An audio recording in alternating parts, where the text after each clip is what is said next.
매달 통장을 스쳐 지나가는 월급, 그리고 갚아도 줄지 않는 대출금.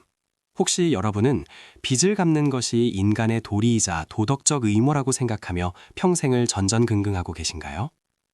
우리는 빚이 없으면 자유로울 것이라 믿지만 자본주의 사회에서 돈의 정체는 사실 빚 그 자체입니다.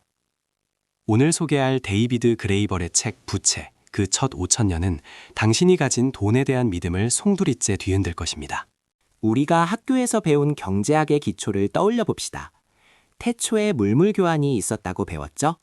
내가 가진 사과와 당신이 가진 신발을 바꾸다가 너무 불편해서 돈이 생겼다는 이야기 말입니다. 애덤 스미스 국부론에도 나오는 아주 유명한 이야기입니다. 그런데 말입니다. 인류학자들이 전 세계를 아무리 뒤져봐도 물물 교환으로 시작된 경제 시스템은 단 한 곳도 없었습니다. 충격적이지 않나요? 사실 인류 역사에서 화폐보다 먼저 등장한 것은 바로 신용, 즉 외상이었습니다. 고대 마을을 상상해 보세요. 이웃집 철수가 신발이 필요하면 영인은 그냥 신발을 줍니다. 그리고 나중에 철수가 쌀을 갚겠지라고 믿는 거죠. 장부에 기록할 뿐 동전을 주고받지 않았습니다. 즉, 돈이 있어서 거래한 게 아니라 인간관계와 믿음, 즉 빚이 먼저 존재했다는 겁니다. 이게 왜 부자가 되는 것과 상관이 있냐고요? 돈의 본질이 교환수단이 아니라 빚이라는 것을 이해해야 자본주의의 게임에서 승리할 수 있기 때문입니다. 부자들은 돈을 단순한 지폐가 아닌 신용의 증표로 봅니다. 반면 가난한 사람들은 돈을 땀 흘려 벌어야 하는 절대적인 물건으로만 생각하죠. 5,000년 전으로 거슬러 올라가 이 거대한 사기극의 시작을 파헤쳐봅시다. 그렇다면 우리가 아는 동전과 지폐는 언제 등장했을까요? 놀랍게도 화폐는 평화로운 거래가 아니라 전쟁과 폭력 때문에 탄생했습니다. 고대 국가들은 군대를 유지해야 했습니다. 병사들에게 월급을 줘야 했고 정복한 땅에서 물자를 약탈하는 대신 돈을 주고 사게 만들어야 했죠. 그래서 국가가 동전을 찍어 군인에게 주고 농민들에게는 세금을 그 동전으로 내라고 강요했습니다. 저자는 이것을 군대, 화폐, 노예 복합체라고 부릅니다. 시장은 자연스럽게 생긴 게 아니라 국가가 전쟁을 수행하고 세금을 걷기 위해 인위적으로 만든 시스템이라는 거죠. 이 과정에서 빚을 갚지 못한 사람들은 노예가 되거나 자식들을 팔아넘겨야 했습니다. 빚은 단순한 숫자가 아니라 사람을 옭아매는 가장 강력한 무기였습니다.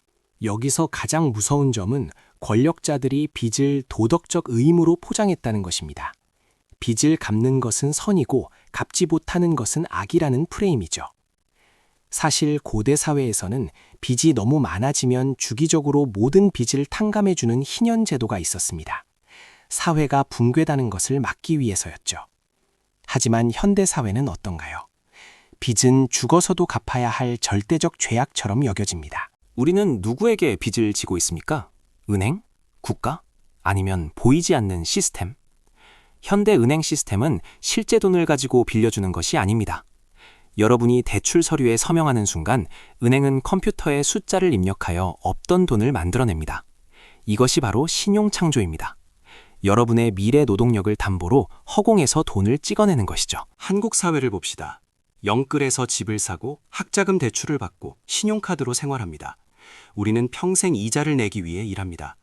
이것은 고대의 소장농이나 빚노예와 본질적으로 얼마나 다를까요? 우리가 빚을 갚아야 한다는 강박에 시달릴수록 금융 시스템의 주인들은 더 큰 부를 쌓습니다. 부자는 빚을 이용해 자산을 늘리지만 빈자는 빚을 갚기 위해 생명을 깎아먹습니다. 이 책은 중요한 구분을 제시합니다. 과거의 인간 경제에서는 빚이 관계를 유지하는 끈이었습니다. 내가 너에게 빚이 있으니 우린 계속 봐야 해 같은 것이었죠. 하지만 상업 경제에서는 빚이 관계를 끊는 도구가 됩니다. 돈만 갚으면 우린 남남이야가 되는 겁니다.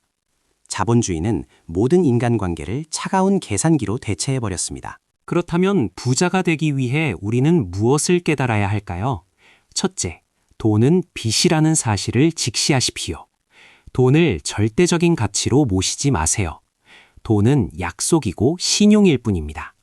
진짜 부자들은 내 돈으로 투자하지 않습니다.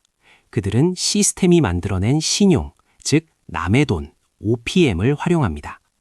레버리지를 두려워하는 것은 시스템을 이해하지 못했기 때문입니다. 둘째, 도덕적 죄책감에서 벗어나세요. 물론 빌린 돈을 떼먹으라는 말이 아닙니다. 하지만 빚 때문에 자신의 존엄성까지 해치지 마십시오. 대출이자는 금융상품의 사용료일 뿐입니다. 은행이 당신에게 돈을 빌려준 건 당신을 믿어서가 아니라 당신을 통해 수익을 낼 수 있다고 계산했기 때문입니다. 이것은 비즈니스입니다. 역사적으로 빚이 감당할 수 없을 만큼 커지면 항상 탕감이 일어났습니다. 고대 왕들은 주기적으로 빚문서를 불태웠습니다. 현대에도 파산이나 회생제도가 존재합니다. 시스템은 파국을 막기 위해 탈출구를 만들어둡니다. 당신이 벼랑 끝에 몰렸다고 생각할 때 그것은 개인의 실패가 아니라 시스템의 구조적 문제일 수 있음을 기억해야 다시 일어설 수 있습니다. 데이비드 그레이버는 우리에게 묻습니다. 우리는 무엇을 위해 경제를 만들었는가? 경제를 위해 사람이 존재하는가? 사람을 위해 경제가 존재하는가? 부자가 된다는 것은 단순히 통장 잔고가 늘어나는 것이 아닙니다. 돈과 빚이라는 족쇄가 나를 통제하지 못하게 만드는 것, 즉 금융 시스템의 메커니즘을 꿰뚫어보고 그 위에서 서핑하듯 자유로워지는 것입니다. 마지막으로 진짜 부는 돈이 아니라 관계에서 나옵니다. 역사 속에서 화폐가 무너질 때마다 사람들을 구한 것은 이웃 간의 신용, 즉 서로 돕는 네트워크였습니다. 돈으로 모든 것을 해결하려는 태도를 버리고 사람을 얻으십시오.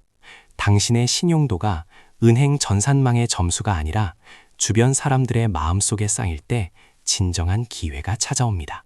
빚은 5,000년 동안 인류를 지배해온 도구였습니다.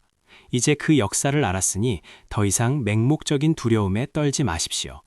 돈의 실체를 직시하고 금융지본주의의 파도에 휩쓸리는 객체가 아니라 파도를 타는 주체가 되시길 바랍니다. 관점을 바꾸면 빚은 족쇄가 아니라 사다리가 될 수 있습니다. 오늘 내용이 돈에 대한 여러분의 고정관념을 깨뜨렸다면 지금 당장 자신의 대출과 자산 상태를 냉정하게 점검해 보세요. 감정이 아닌 이성으로 자본을 대할 때 부의 문이 열립니다. 영상이 유익했다면 구독과 좋아요를 눌러주세요. 실천하는 사람만이 부를 얻습니다. 감사합니다.